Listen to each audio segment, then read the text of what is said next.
So hello sa mga idol, welcome ulit for another video. And for today's video, magtatakil na naman tayo ng bagong labas at sobrang mura na smartphone ngayon na nilabas ni Itel, which is si Itel A200. Maganda kaya to? Sulit ba? Tara, pag-usapan.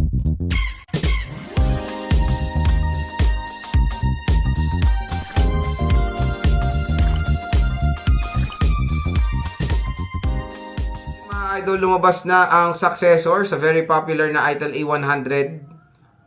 A100C ba yun? No, I think yes. Pero ito kasi wala siyang C. So this is the Itel 200. Available na po ito ngayon sa market and even dito sa online shops. Kaya kung gusto nyo ito makuha ng napakagandang deal, dito lang kayo bibili sa ating video, okay? So ano nga muna bang SRP na itong Itel A200?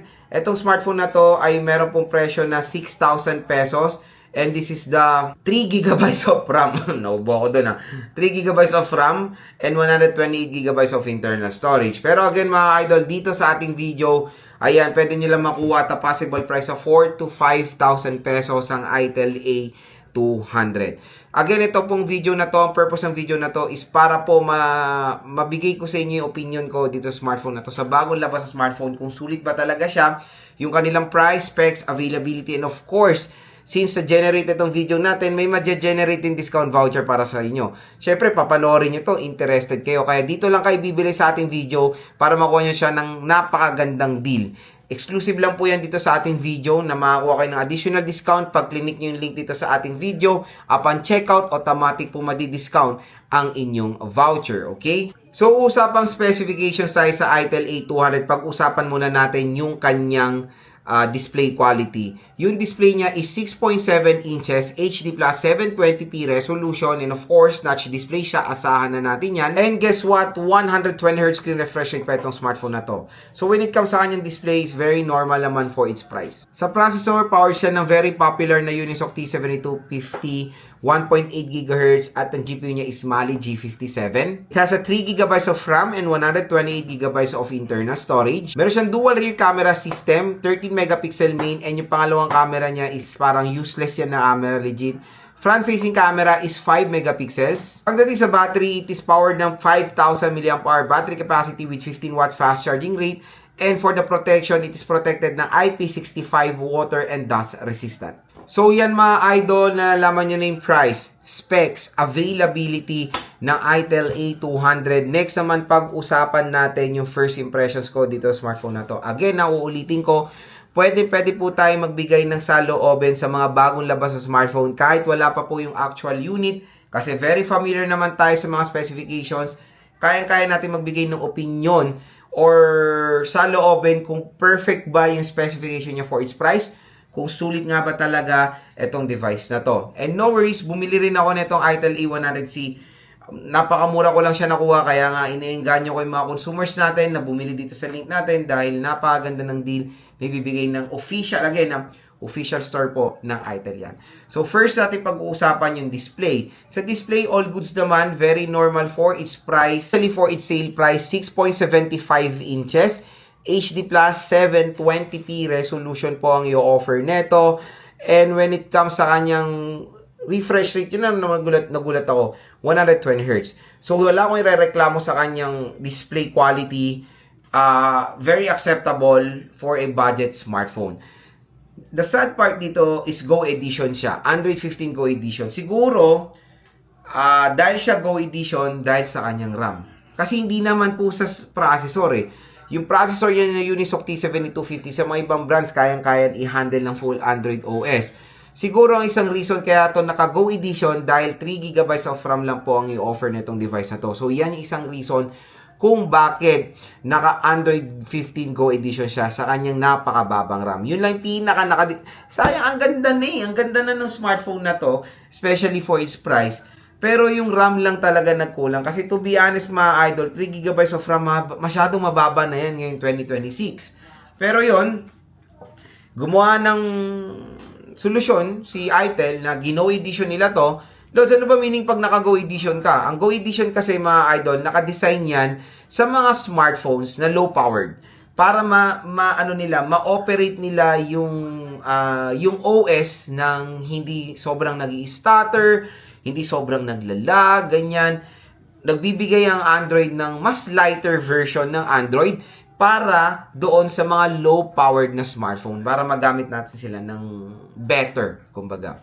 Again, ulitin ko, sa case ni Itel A200, yung processor hindi po mabagal yan. Kasi several times ko na na-try ang Unisoc T7250, lang tayo nagkakatalo sa RAM dahil 3GB lang po siya. Next, yung camera. Sa camera, it is dual rear camera system. 13 megapixel and 5 megapixel front-facing camera. I think very acceptable naman yan sa price tag na 4 to 5,000 pesos. Pero again, huwag nyo nasahan yung pangalawang lente nito. Huwag nyo nang hanapin dahil wala naman talagang kwenta yung pangalawang camera niya. I think it's an auxiliary lens or I don't know kung ano yung isang camera niya, wala nang specific na binigay.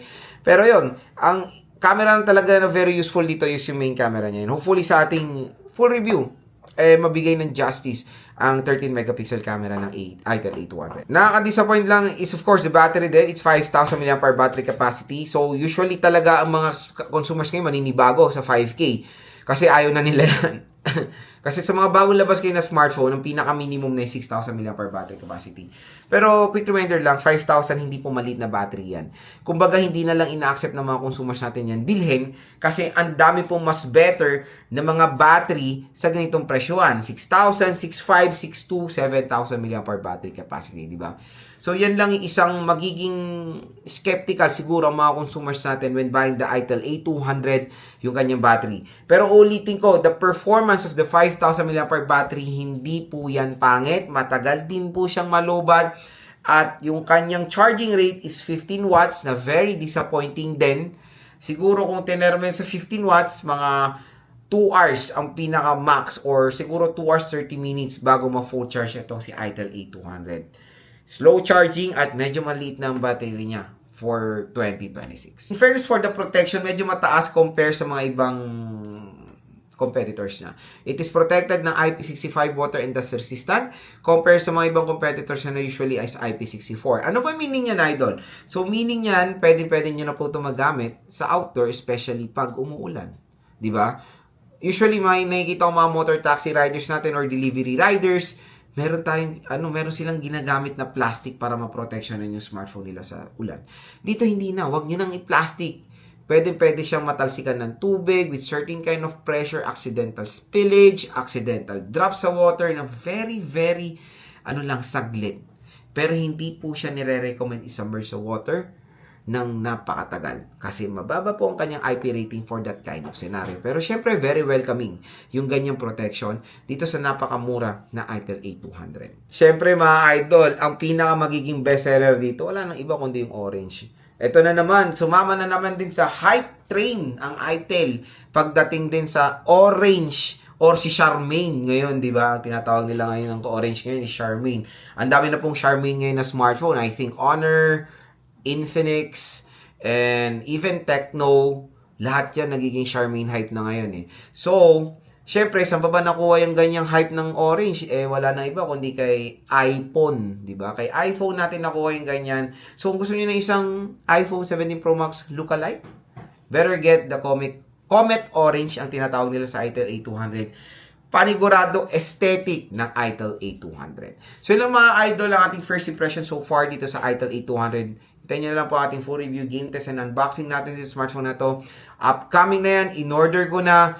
Pero for me, for its price, sale price. Pag nakuha nyo to ng sale price sa 4,000 plus, sulit din naman, all goods. Kaya wag na kayo magdalawang isip pa. Diyan na kayo bumili sa ating product link. Ito, tinuturo ko, tap mo yung video, may shopping button po dyan. Mura at bagsak presyo lang mo ko ang Itel A200. Grab yours now habang mura pa siya ngayong 2026.